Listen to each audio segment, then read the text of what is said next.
This is an HP TouchPad, which is a 9.7-inch tablet that ships with WebOS software, but for about a year now, people have been figuring out how to install Google Android on it. And this particular version is running Google Android 4.1.2, and it's a new experimental build that came from developer J.C. Sullins, which has at least one nifty new feature. It supports audio. His last build of Android 4.1, based on CyanogenMod 10, did not have audio working. This version does. And it also seems to have support for hardware-accelerated video, as far as I can tell, because we can do HD YouTube videos.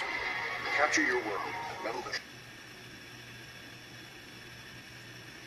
Hi, this is Brad Linder with Lilliputian, and this is an App A10 tablet, which is a 10-inch Android. Pretty well. And once it dips below the 7 to 9% point, you're going to start getting... Feels kind of recursive there, doesn't it? But we've got a review inside a review. But overall, it works pretty well. You can see that graphics are pretty snappy. We've got support for YouTube. We've got support for Netflix.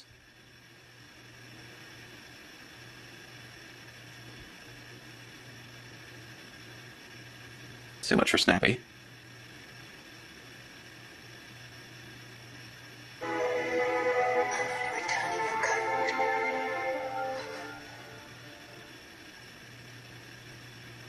And yeah, so basically everything seems to be working pretty well except for the camera. On this particular build, you notice that there's no camera app included. If you try and download and install third-party camera apps, they're not going to work either. So there is a front-facing camera, no rear camera on this tablet, but you can't use the camera yet using this particular build of CyanogenMod. There is a version of CyanogenMod 9 based on Android 4.0 Ice Cream Sandwich that does have a partially working camera, but that hasn't been ported to this version yet. You can see we are running the latest version of CM. We've got the new file browser built in here, among other things.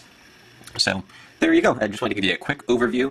You can install this by downloading it using the links at lilliputian.com and following our instructions for installing CyanogenMod.